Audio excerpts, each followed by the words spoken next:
came back in February, and kind of the same thing happened. There were examples that were outside the historic zone. There were multiple requests for clarifications and plans, and that he'd come back to deliver those to this board again. He came back again in June 27th with some of the changes that we'd requested, but for the most part did not answer our requests. So as we looked back over all those plans and the development zone, particularly that was accepted in the last meeting, we really think that there was no review before it was sent to us. There was no review by staff before it was sent to us. We had to pick through and find the things that were wrong with the plans and wrong with every one of the documents. So that's kind of one of the first problems that we have. The second is that we accepted a development zone in the final meeting based on the development zone as we understood it to be, and it had been accepted by the city and sent forward to us as Beverly, the homes on Beverly. That was changed after our final review to a different development zone. The applicant never delivered the correct project drawings or the information we requested at each review for a year.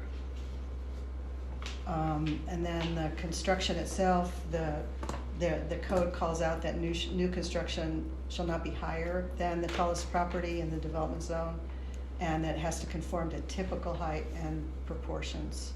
Typical height and proportions, as you all know, is not what the scale of that house is that's being proposed.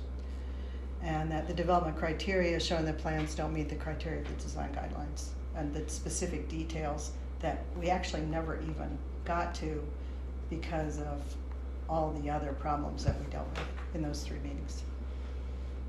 And I've got some of those additional problems kind of listed. One of them is setbacks. We never got clarification on setbacks because from the property line versus from the wall.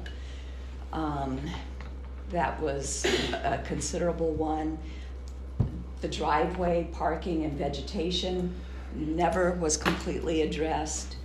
The schoolhouse preservation was not addressed, though in their review the city did say that they would ask him for a plan, but the next day there were already people working in there right after this, so I think no preservation plan has been. And as a point of order, Go ahead. I will just tell you one of my concerns about that is one of the machines that they used to do the clearance smashed into the walls of the site, and so the historic ruins have been damaged irreparably. You can just look through the fence and you can see it. There's a massive, you can see the tracks of their heavy duty machinery. You can see walls of the Fort Lowell school site destroyed. Okay, that's, okay. And I would also note that the chair of your board reached out to Development Services specifically about this in hopes of getting a stop work order to stop this from happening, and no stop work order was issued. And so work is continuing on the site. And that was prior to the issuance of the letter. Yes. The vegetation. And it was a massive site work was being done, including vegetation trimming, and they ran trucks into and over the historic resource. So you can just walk out and see it. Okay. Do you want me, Go do you want me to keep going? Yes. Yeah. Okay. Vegetation, the parapets, the height was never defined, and I noticed again in their motion from the city was that the parapets be high enough to hide the stuff that goes on the roof, like the mechanical stuff. Yeah. Yet they didn't say. To me, it implied, you could go higher to hide it, and it didn't say that you still had to keep a limit on the height. There was no drainage plan ever presented, and we asked for that from day one, and that really is significant, and it's significant to the teacherage, which is getting flooded because of the way the drainage goes. And then also The reviews, we never felt, we felt like he came back with frustration because he would change the things we talked about, which were the most significant on his plans, and yet we just couldn't have time to address every issue because he came with no plans that had anybody else reviewing but us. So that's my list of stuff. You want to add to it? When it's my turn, I will. Okay. Go ahead, Chris. Sorry, Chris. She has to leave early.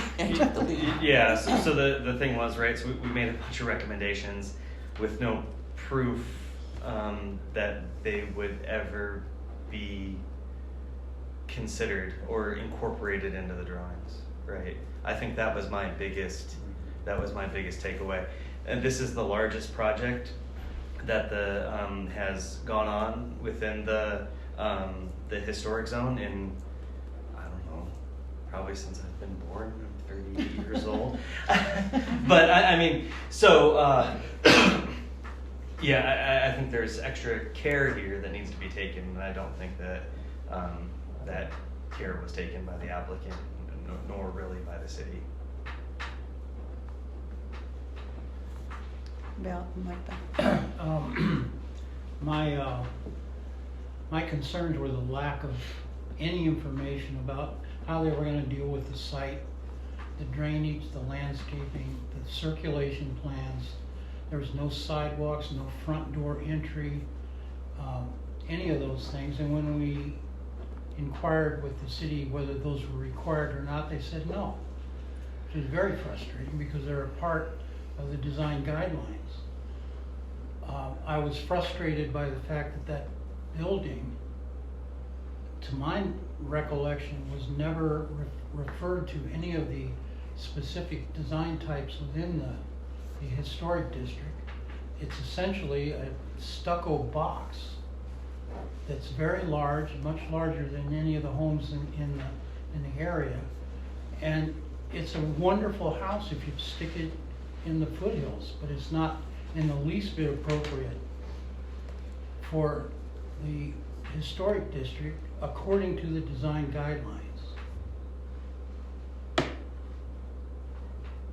David? Yeah, I don't have the kind of technical background that many of you do, so I guess I would say underline all of the above that has been mentioned. But I think a point that Chris and Mike made about just from a kind of general perspective here, this being a kind of structure that it does not fit the general guidelines for the historic zone. And I know this is probably not a sort of tangible dimension to the discussion, but I mean, I was frustrated with, I was frustrated, I think, with a certain cavalier attitude that was, that sort of accompanied, or was part of each and every one of the meetings, several of which I only attended as a kind of provisional member, but that was upsetting, and I think it increasingly was upsetting the more it became apparent that the conversations that we wanted to have with him just simply weren't happening. So there's that kind of moral dimension too that I was very frustrated with.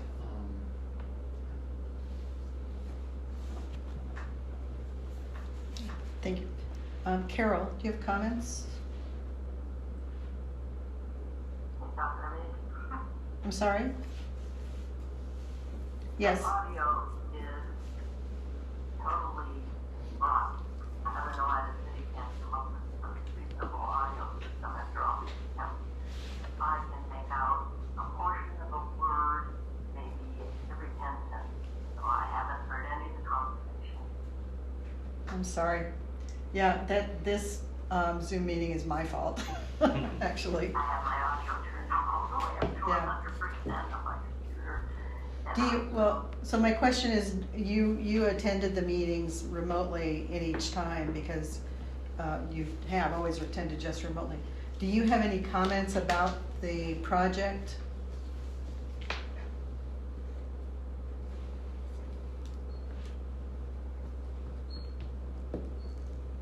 Carol, did you hear me? I heard you say, can you hear me? Okay, my question is, so, Apparently, well, we can hear you. So, do you have any comments about this project specifically? I'll tell you, I went back and pulled the minutes from our last meeting with this person and approval with the conditions that were laid out. And reading the document, the approval letter, there seems to be pretty close correlation with what we were asking. I'm not exact, but some of the things we were requesting seem to be addressed. My disappointment is in that letter, the last sentence of the second to the last paragraph, where it indicates that, in order to get a construction permit, they need to meet all the zoning and all the various codes, fire, and construction codes. So, it would have been nice if that sentence also included all the listed conditions that we requested and the director requested. If they can't do that, and if we don't think they will, and they're not willing to change, we need to resolve proposal.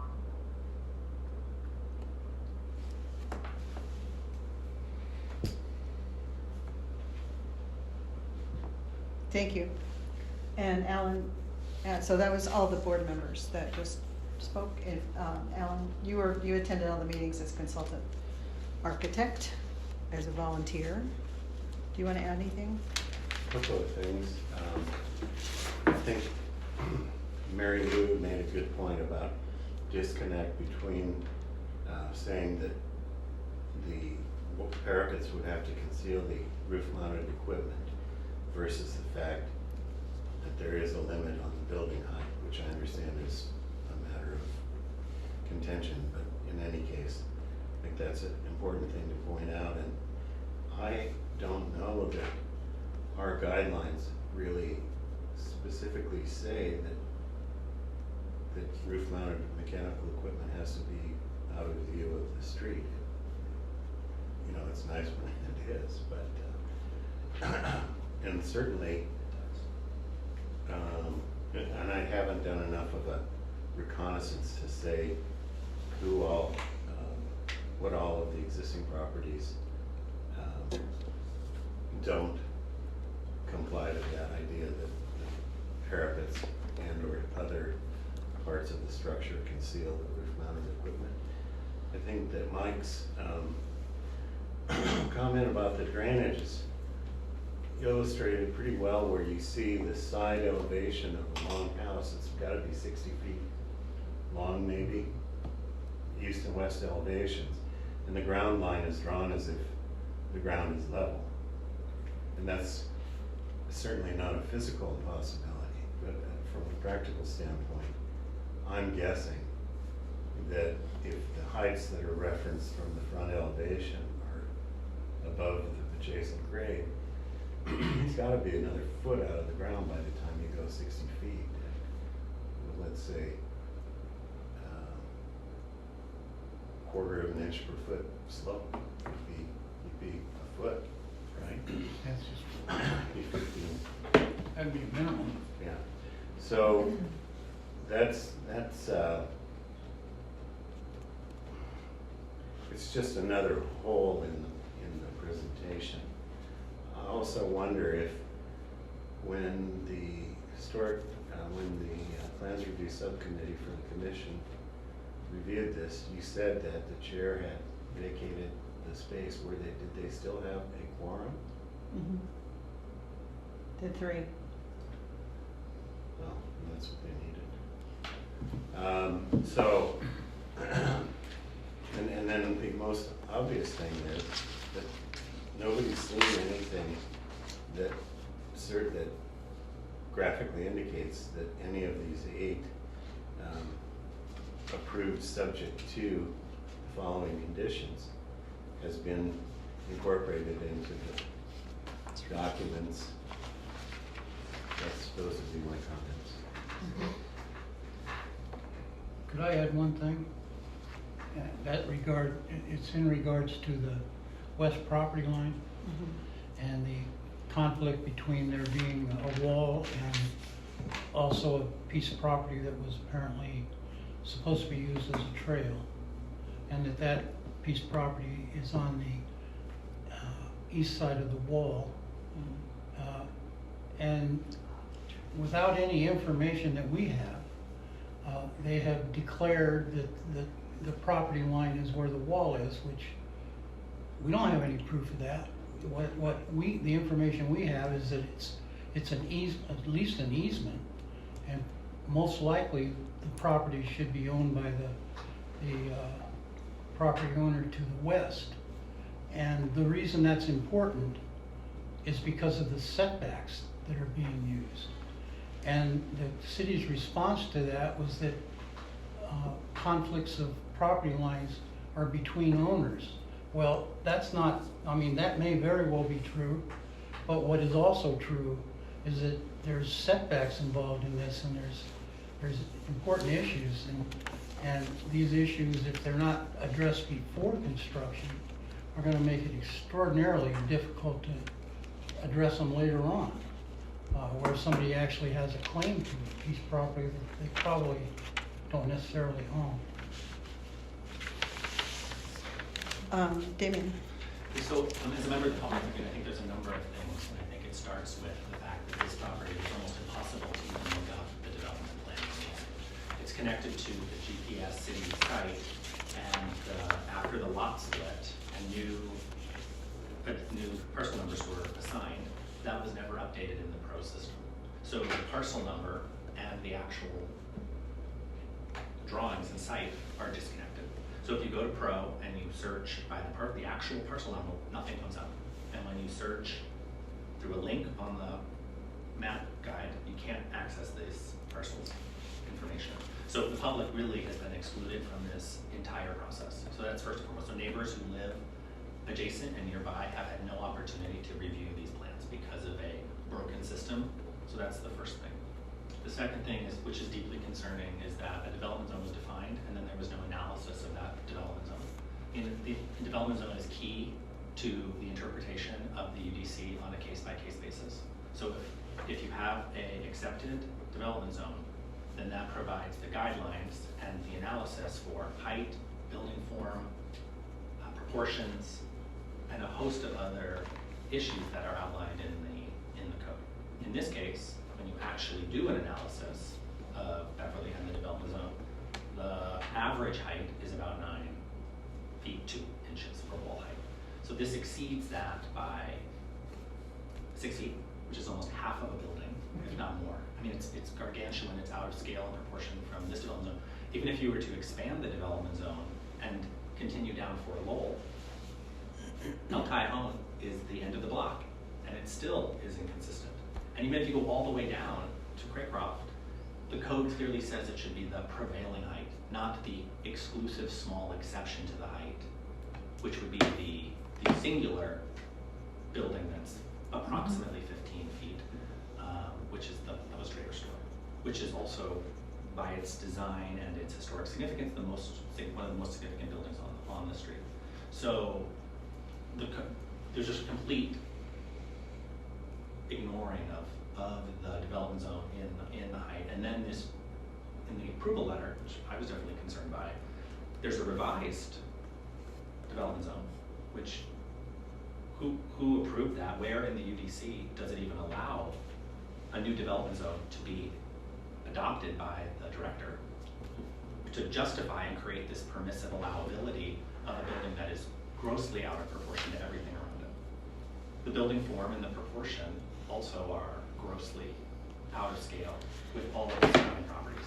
So when you take that into consideration, this just doesn't comply with the UDC standards. Just simply doesn't, and that doesn't even include the details.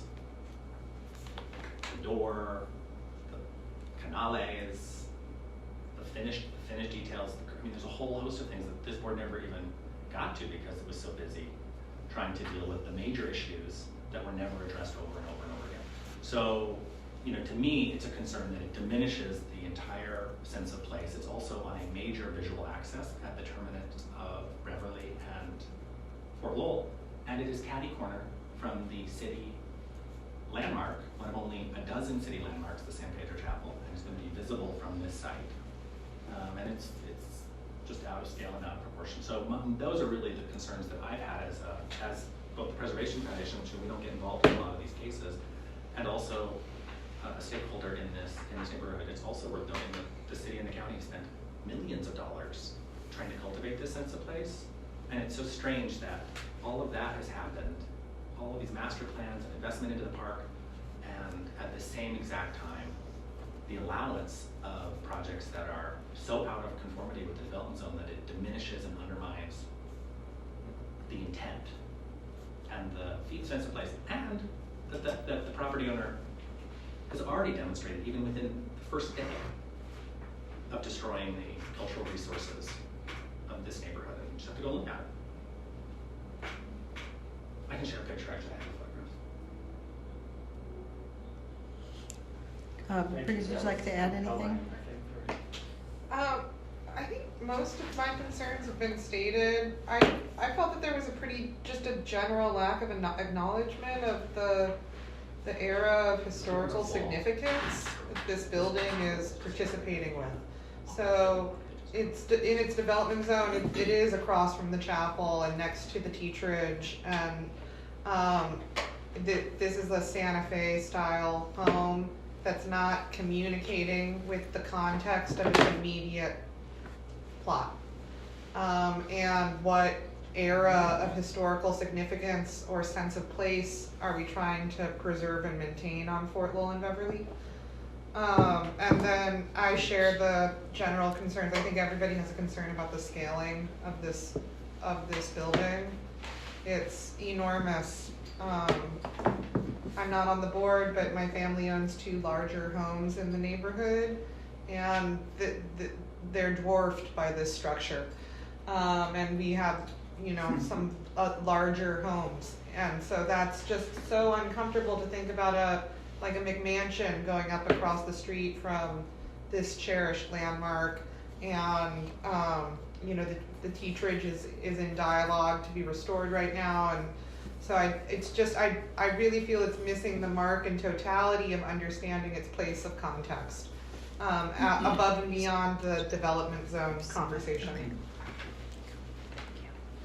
Okay, and Corinne, I'll give you an opportunity too if you want to add anything, and then we're going to make a motion. Sure. Well, I guess the one thing I just want to confirm, and I'm not sure if I have it with me, is that I believe that the applicant was advised on the development zone and had a revised development zone before the final review by this committee, that did include the post trader and other structures. Is that right?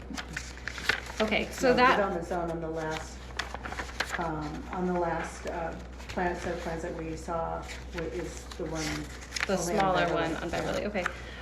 Because my understanding was that there had been discussion about the development zone and it was revised, and that came from discussion at this committee? No?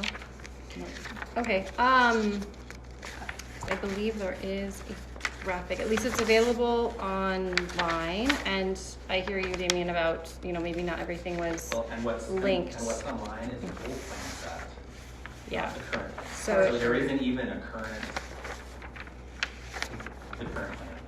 plan. Okay. One. The last thing that was submitted is on there. It's on the Right, That's the historic zone. okay. That's the entire historic. Okay. So that doesn't fully show the development zone. Okay, so there is something online, I'm not sure when it was posted, but that does show like a development zone that goes not all the way to Fort Lowell, but almost to Fort Lowell. That was This was presented the last one. in October. So that was the last one, okay. Yeah, I've seen that. There's one on Pro, but maybe it didn't get shared. I'm not sure how it got No, shared with. that was an. Yeah, That was older. from Okay, 22, October of 22. That was the first. the larger one. Yes, that Okay. included non-historic properties. It included kind of everything. Okay, Try again. right? Huh? That's where we said revise it again, Yeah. correct? Okay. I'm So, running yeah, out let's of just time go- on the meeting here. I'm running out of time on the meeting. So, can you answer your phone if I call you on your phone? Yeah.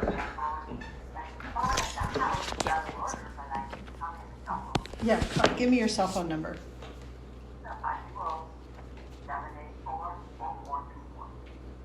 I'm gonna call you right now.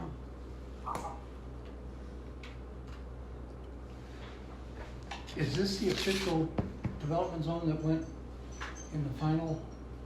I thought that there was This is a really old revised development. Exactly. I thought that was older and it had been revised by the applicant to include more of Fort Lowell. But I'm not sure that that got shared. Can it be with the- revised by the applicant and not by us? Well, if it's not correct, but that's why I'm asking, because it should have been shared. So that's what I'm trying to get a sense of This with was the the June broader. meeting. Okay. Yeah. So that was the very last meeting. So, yeah, I mean, yes, it can be revised if it's incorrect. And the development zone really should have gone further down Fort Lowell per the definition of how a development zone is drawn. But even, and again, we sort of talked about this, even if you were to extend it down Fort Lowell, it would only go to El Cajon. I mean, these are roads that show up on the track maps.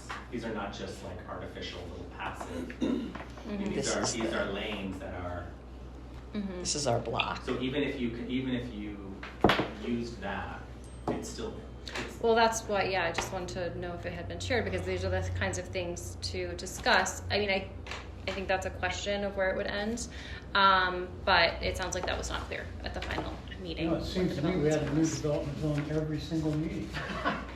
It was different Last every We time. had one last time. And we weren't the generators of those Okay. development zones at all. So I assumed it was the client and the city that would develop. It should be, yeah, based on, there's pretty clear instructions. It can vary, it varies site by site. That's why it's really important to draw it for each individual parcel, because there's a lot of nuance to where that line is. Wow. Seemed like they were drawing it just to figure out what they needed to get the building passed and made. And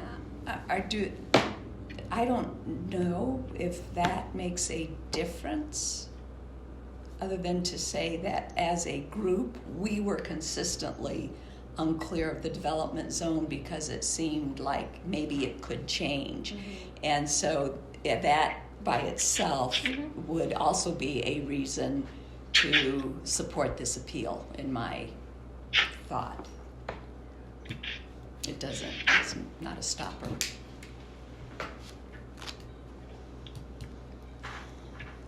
Would you, I think, do we have enough to make a motion? I think everybody's expressed their Okay. opinion, yeah. So I think we'd like to make a motion to proceed with appealing the decision for the case we've just been talking about, HPZ 22-079. Can I get a second? I'll second that. Yeah. All right, so we vote, all in favor? Any discussion? Any before we- discussion about I that? might want to add something, I'm not sure if it's appropriate or not, but that that this action will be funded by this Okay. By Funded by the board. Historic by the District Historic Advisory District Board. Advisory Board. And, yes, I'm unclear, what does it? Well, there's a fee for it, there's a fee. Oh, and for the appeal I believe we should be process. the ones that pay that fee. Sure. If- So that can be, Unless it's waived or What is Can the, you- what is can the you- fee, by the way? It's- Curious. $1,000 or We'd something. like to amend the motion.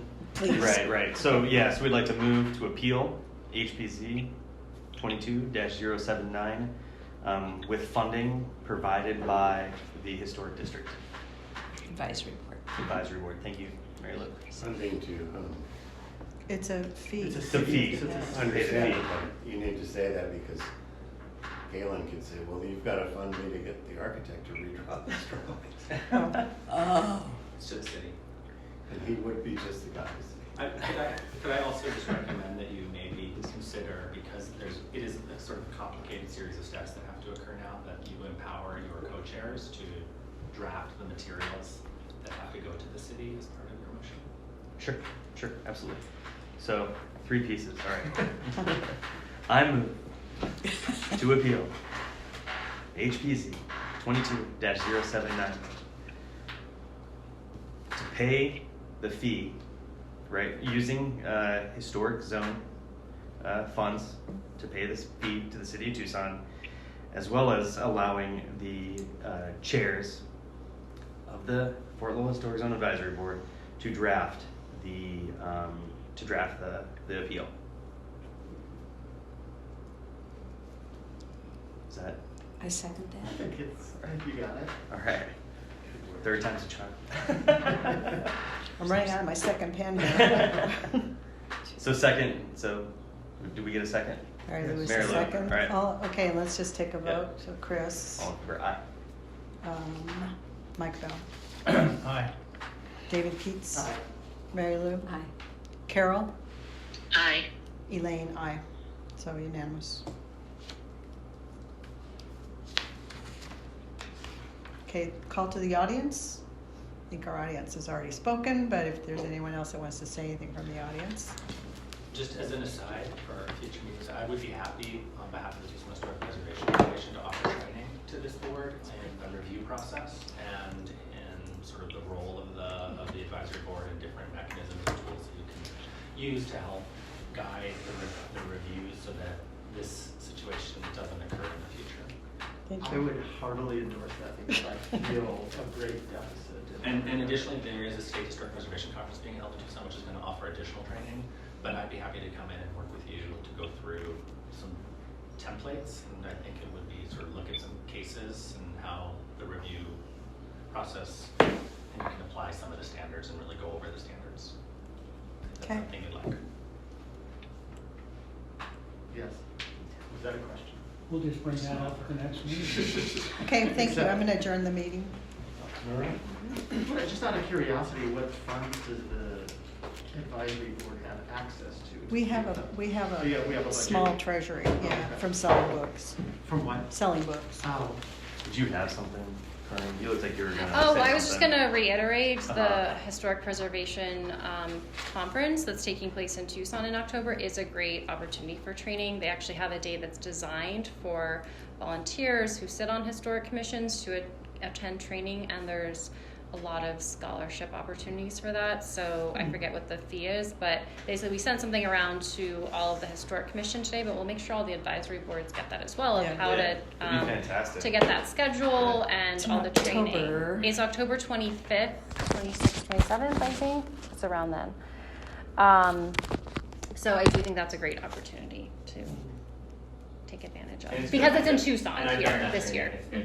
It's really good. It's solid. What it doesn't do is it doesn't get down into the Tucson code and into issues that are specific to this code and how Right. all of the code, the technical manual, and the design guidelines interplay. That's true. And so, yeah, I appreciate your offer. And that's also something we're trying to roll out is more training for all the advisory boards and the Historic Commission on our local design guidelines and all the different historic standards. So, yeah, look for that. And we want your input on what would be helpful, what specific types of training would be helpful for you guys.